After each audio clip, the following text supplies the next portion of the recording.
There is clearly a personal vendetta between BBC types that worked there during their careers, but no longer work there.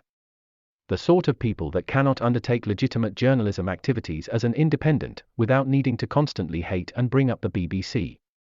It is a bit crappy to connect with an audience solely on the basis that you aren't like the BBC, and that you dislike them, rather than showing them how true, proper, independent investigative journalism is done and see a wider audience using the internet. Coming to you for news, the BBC is often quoted as the world's largest public broadcaster. So you are effectively the RC boat, and the BBC is the huge aircraft carrier, and other mainstream media is like large container ships or cruise ships. The BBC is effectively a government department. It cannot be trusted and has an awful history of scandals. Alex Belfield was quoted as calling it a nonce factory, yet on the other hand he claims to have worked there for 15 years, and likewise other disgruntled ex-BBC employees rally around on such statements, despite them having a history of working there. Alex was either sacked by the BBC or walked away from the organisation after failing to get a pay rise. He did not leave as a whistleblower, and had he not quit or got fired, would have been very happy climbing the career ladder at the BBC and drawing down off your heavily enforced licence fee money.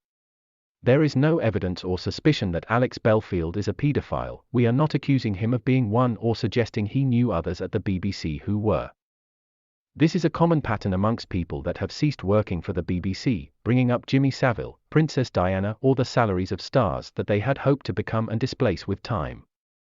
This is perfectly fine. However, Alex worked for the BBC until the start of the second decade this century. The facts and rumours of these scandals at the BBC were infamous household knowledge prior to such employment, and commercial alternatives existing and in more plenty numbers.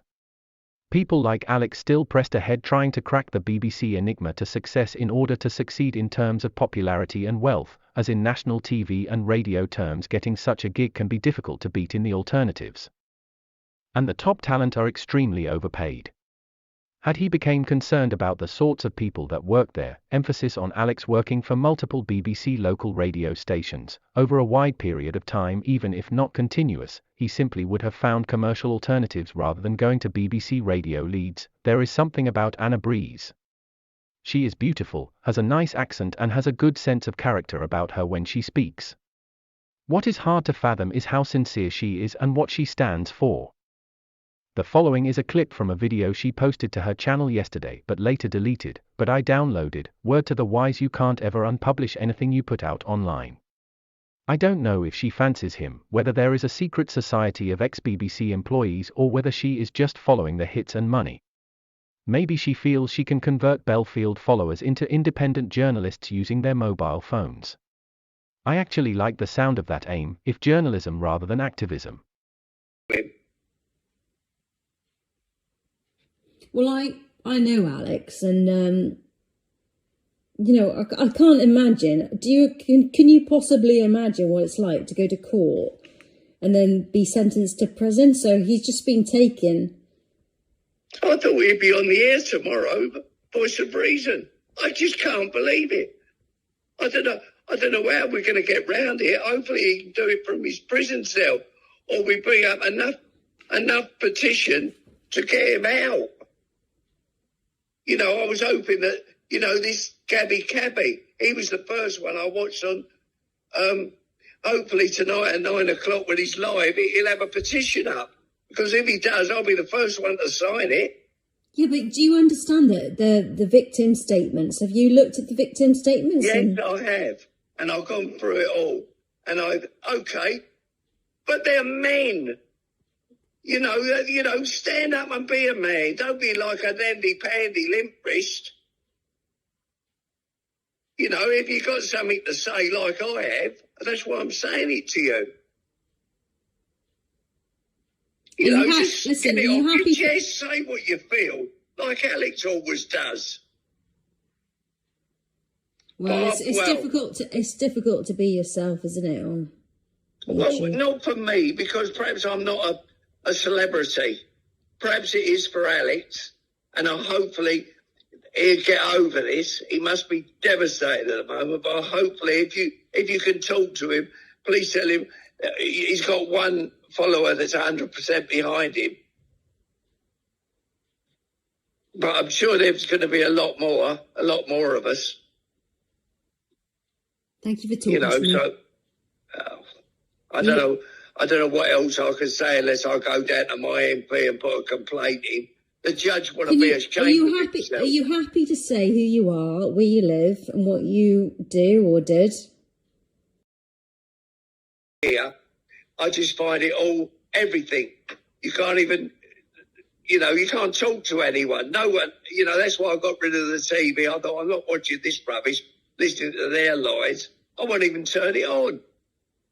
Are you going to miss Alex? Extreme. Miss him? Of course I am. Hopefully he can do his recording from his prison cell. I just find he was telling the truth. Regarding all the issues. Look at the dinghy divers. He tells the truth regarding that issue. No one else does. I'm a lefty. My dad's a socialist. I mean, I'm not. I believe all global citizens have equal value. I mean, I'm not in that world, and I'm not a big fan of Katie Hopkins, I have to say, but I do like Alex. I think he's very genuine and very honest, and I think he's always. And Katie Hopkins too. I think she's quite honest as well. I don't like her. Well, up to you, but I think she talks from a woman's point of view very well. No, I can't stand her. Well, I'm sorry about that, but I mean, you've got your opinion, I've got mine. Well, the thing is, what's important? I mean, things that are important is freedom, democracy, and our kids. We look after our kids. Of course, but we're not getting no democracy. This isn't a democracy. Look at the Conservatives. I was just, you know what? Well, Margaret Thatcher's is the last one we had that was any good. Ever since then, I've been a conservative. I hated Margaret Thatcher. I know, so did my mother. We used to have arguments in the house when I was younger. Well, it was about 30 years ago. I'm 70 now. So I was about 40 and Mum was still alive. And she hated Margaret Thatcher. But I loved her. She said she said society's dead. Ugh. Sorry, it was only verbal argument, nothing untoward. It was just, she liked her, I didn't. I say, Margaret Thatcher's doing well, Mum. And the poll tax. You made me laugh there thinking about it. Well, it's funny. My dad was a proper old socialist guy. And we used to have a candle of Margaret Thatcher. Oh, God, he was up. We used to love Neil Kinnock, but, it went wrong. With Tony Blair, it all went wrong. Well, he was completely out of control, a bit like Corbyn. But, I mean, well, you've got your opinion. I'm not, it's like I like Thatcher, but, I mean, but since then, I'm a reformer now. I sent my donation to him because hopefully Rice and his followers will get in. Because as for the Labour, I don't even want to mention the word. Well, all I would say is that Alex Belfield had something quite raw where he connected with the people in a way that Jeremy Vine never could. That's right. He listens. Nigel Farage. Oh, I fucking hate Nigel Farage. What the hell? Who am I? Well, he has got a bit quieter these days. But when he was doing Brexit, I loved him. I still like him. Don't get me wrong, but he's got a bit quieter these days. Well, listen, let's have a laugh while we disagree. The thing is, there was a voice. There was a lovely voice, wasn't there, with Alex Belfield that we've lost. Well, no, don't say that. I don't think... He's gone to prison! Yeah. Major incompatibilities exists. Anna Brees, from this short clip at least, is very left-wing, brought up with socialist parents, making her arguably far left. Not surprising, as that is pretty much a requirement to work for the BBC. She believes in global citizens, no borders, or migration. She hates Thatcher and Nigel Farage. This is assuming she wasn't just playing devil's advocate here. In the longer original clip, she allowed the caller's homophobia and racism to go unchallenged. She kept the call going. And as this wasn't live, she personally edited the video and uploaded it to her channel. Alex Belfield, who is left of center but acts right-wing in his videos, probably through the concept of what his mother thinks about any said subject, has a supporter base of right-wing people, many right of center and a small percentage of far right. One of the biggest topics on his channel is immigration, and it is constant. Most of his supporters will like Farage, some will be Thatcherites. He is divisive against lefty types. Nobody, absolutely nobody, that is far left and think all humans should be able to travel without borders and without citizenship status, will find Alex Belfield content acceptable. Alex constantly attacks migrants, calling them dinghy divers, and take favor to criticizing people of color more than he would everyone else. This should make any left-wing person throw up and angry. Not with Anna Brees. They would also have issues with conservative values and the like. Nope, not with Anna. Despite all this ugly content, which includes misogyny, homophobia and transphobia, Anna has stuck by him, even throughout the trial. She even made a statement about how biased the media was, before changing this to a fair reporting by the BBC local TV news.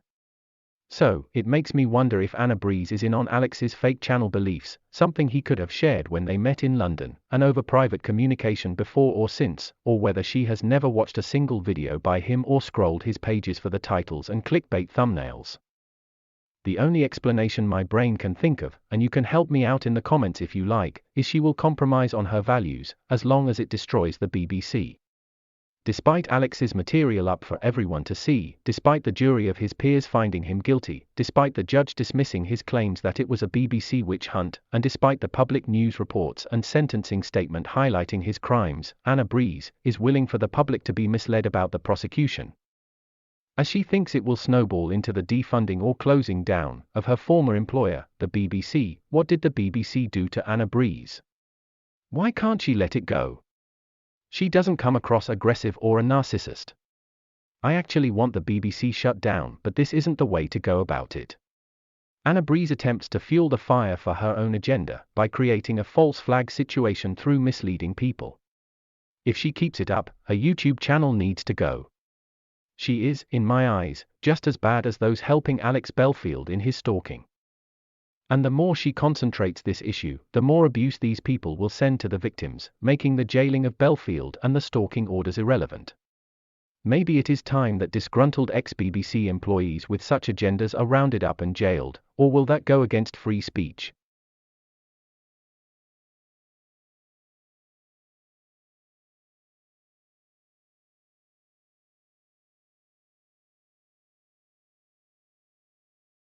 We heard it in the clip, people are so unhappy about a jury trial and the sentencing, they are willing to protest, petition and complain to their MP.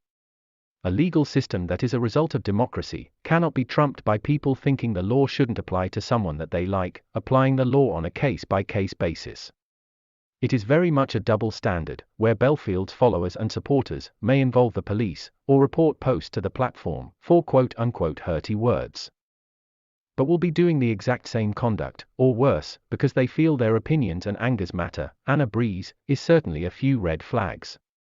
Some people have claimed she is quote-unquote controlled opposition, or similar, but I don't think that is the case. I am not in particular limited in shock that she supports Alex, the premise of encouraging citizen journalism with views on Alex Belfield, recording a phone conversation of someone ranting on, saying racist and homophobic things, and then deciding it is appropriate material to edit and upload to the YouTube channel, is astonishing. But not quite as much as feeling the backlash, deleting said video thinking it will go away, along with the video requesting opinions, and deciding to re-upload the same video the following day requesting opinions, as if nobody would notice. What the actual fuck, Anna?